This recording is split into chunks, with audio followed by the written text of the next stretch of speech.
Don't touch that dial. Randy's Old Time Radio Show presents...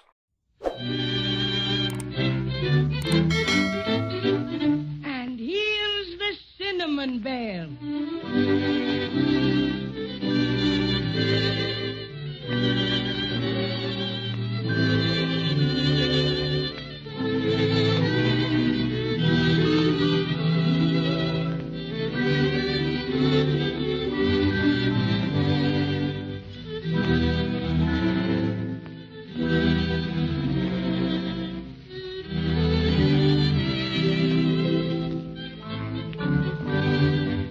The most magical and enormous flying hat landed Judy and Jimmy and their friends in a wonderful land of ice and snow. Just as Queen Melissa instructed them, they asked the first person they met where to find Nicky Frutal. He was a snowman and told them that Mr. Frutal could be found in a white palace. Up the steps they went and were met by Nicky Frutal, a little elf dressed all in white fur. Nicky invited them in and led them to a door which is just about to open on the gentleman who can tell them how to get their broken silver star fixed. And who do you think it is? Well, I'll let Judy tell you. Santa Claus. Willikers, you don't mean the real Santa Claus, do you, Mr. Frutal? Of course, Jimmy. And no one else. Honest Injun? Honest Injun. All right, here we go. Oh, my goodness. Gee, Willikers. Welcome, my children. Come right in. I've been expecting you. Thanks, Santa. Don't mind if I do. Your invitation is most acceptable. Thank you. Come on, Judy and Jimmy. Now, don't be bashful. Go ahead. There's nothing to be frightened about. I guess maybe I'm silly, but it's kind of exciting to meet the really, truly Santa Claus. Yes. You see, we never thought we would, and... well, it's kind of like shaking hands with the president or something. Well, don't you feel that way now? Don't you know that I love children better than anything in the world? I guess so, Now, there's nothing to be frightened of. Come on and sit up on my lap while I finish reading a few letters, Thank you, Santa Claus. There. Upsy-daisy. Comfy? Oh, yes, thank you, Santa Claus. Now, Jimmy, suppose you sit on the arm of my big chair. How about it? Okay, Santa Claus. You know, this is quite a treat for me, Judy and Jimmy. The most I ever get to see of children is when they're sound asleep. Don't they ever see you? Oh, no. If they're awake, they can't see me at all. That's it. Judy and I wondered why we didn't see you that Christmas we stayed awake all night and watched. But our presents were there Christmas morning just the same. I remember that time. I fooled you youngsters, didn't I? Now, by the way, I got your letters this year, too. You did? Gee, that's swell. And I hope you'll be quite satisfied. Now, let's see about your silver star. Did Melissa tell you what happened to it? Oh, yes, indeed. I had quite a talk with her about it. Oh, it's too bad you had so much trouble. How did she talk to you, Santa Claus? By shortwave. Oh, I'm quite a fan, you know. Radio is my hobby when I have time to spare. Now, will you put the star on my desk so I can look it over? You bet. There it is. My. Certainly is all smashed, isn't it? But that can be fixed. Oh, yes, easily fixed. Can you fix it in time for Christmas? Of course, you understand how important it is for us to have it by then. Ho. Indeed I do. I'm not going to fix it myself. No, that's a little out of my line. But I will take you personally to a man who specializes in that sort of work. Oh, Nicky. Yes, Santa? Have my sleigh and reindeer ordered, will you please? And, oh, yes, have a couple of fur suits sent up for Judy and Jimmy. It's pretty cold out.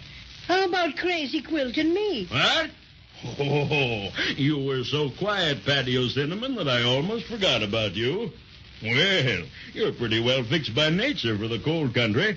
But I don't know about the Crazy Quilt Dragon. Why not, Santa Claus? Well, you look as if you were just a bit the worse for wear. Let's see. A number of seams ripped and...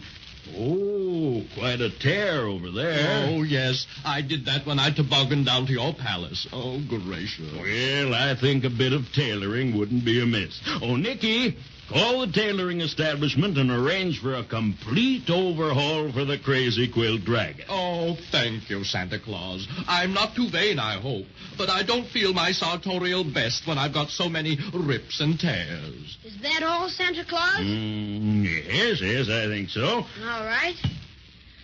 Send up 2 fursuits to Santa Claus's office immediately. And, what size? He wants to know what size, Judy. I don't know. I guess about like yours. Size 9 3/4. 9 3/4, okay. Have the sleigh and reindeer out in front of the palace. Sleigh and reindeer, okay. And tell the tailor shop to expect one Crazy Quilt Dragon for a complete overhaul. Complete overhaul for Dragon, right. All right, now come along, Judy and Jimmy and Cinnamon Bear, and follow me. Nicky Fruitle will show you where to go, Crazy Quilt. Oh, thanks ever so much, Santa. Complete overhaul, eh? Not bad. This way, Crazy Quilt. Well, goodbye, all. When I see you next, I promise a complete revelation. Now, just a second while I button up my coat. There. Here are the fursuits, Santa. The service is extra good today. Oh, fine. Now, help yourself, children. You need any assistance with the fastenings? No, thank you. Gee willikers, we look almost like Cinnamon Bear. Well, all set. Oh, it's pretty chilly out. Well, we don't mind it now. I don't see the snowman. Well, I expect he's gone to lunch. Oh, look, Judy. Here come the reindeer. Oh, my goodness. Aren't they pretty? Gee, they're swell. Would you let me hold the reins a while, Santa? Oh, I'm afraid not, Jimmy. You know, these reindeer are funny. They won't obey anybody but me. You see, they're my own special private reindeer. And this is the sleigh in which I make my yearly visit to the world. All right, everybody. Here we go. Hi, Donner and Blitzen. My goodness. Can you get everything into this one sleigh, Santa? Well, not as much as I used to. I have to tie on a couple of trailers now. Oh, see that building over there? Sure. What is it? That's the candy factory. Oh, it's a good thing the candy pirates don't come up here. Oh, we take care of them all right. Now, over there is the doll factory, Judy, and that one back there is the mechanical factory. What are you making there, Santa? Oh, toy trucks, engines, bicycles, electric trains, all sorts of things. You know, I have a crew of specially trained brownies and elves in each of these factories, and they're busy all the year round. Do you ever have anything made in the big palace where you live? Oh, a few special things, but that's where the toys are stored when they're finished. And every day there's an inspection in the grand hall. Oh, maybe you'd like to see one of the inspections after your star's fixed. How about it? You bet. Who is it you're taking us to visit, Santa? Oh, you'll see in just a minute, Judy. His house is right over here. Oh, boys. Oh. Now, this is one of my best friends. Listen to him sing. That'll tell you who he is. I'm Jack Frost, the world's most famous painter, and I deal in winter fixtures that are lovely to behold. I can paint 1,000,000 pictures with my brushes and my mixtures, but I like the work much better if my feet were not so cold. I'm colder than November. I'm colder than an Eskimo. I'm colder than a clam. I'm colder than December. It's impossible to realize how cold I really am. I'm Jack Frost, the world's most famous painter. And according to the census, I'm the only one who knows how to frost the roofs and fences with such gorgeous consequences. But I'm feeling most despondent, 'cause my nose is almost froze. I'm really rather chilly. I'm colder than 100 polar bears have ever felt. This may sound rather silly, but I'd buy a radiator if I thought I would not melt. Bless my stuffing. So that's Jack Frost. I felt his fingers many a time, but I've never seen him. Look at all the icicles on his cap. Hi, Jack. Some friends to meet you. Here's Judy, Jimmy, and the Cinnamon Bear. How do you do? Come in, won't you? Thanks, Mr. Jack Frost. I'm glad you dropped in. I'm on my vacation now. Nothing for me to do out into the world after the snow comes. Jack, my little friends Judy and Jimmy have had a bit of trouble with a silver star which belongs on top of their Christmas tree. Yes? It's been badly smashed and needs fixing.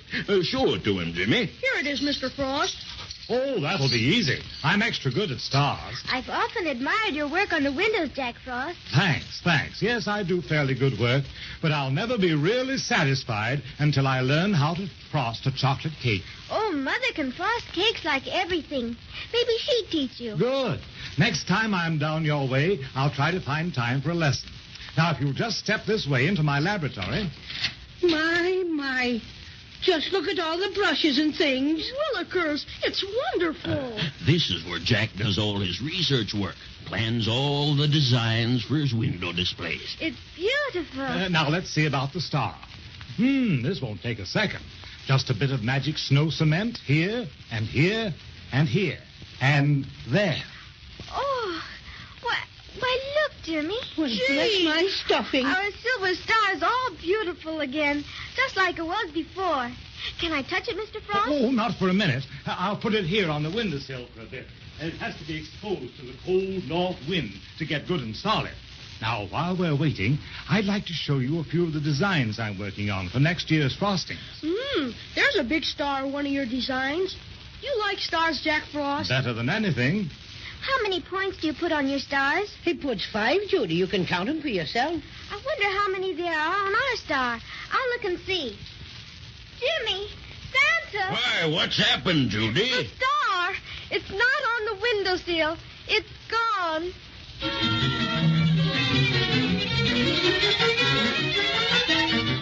Well, if it isn't one thing, it's two others. I was positive Judy and Jimmy had the star for keeps this time, but that's where I was mistaken. One thing is certain, however. If they don't get it mighty soon, it'll never be on top of their Christmas tree by December 25th. Let's be sure to listen next time and see what's happened.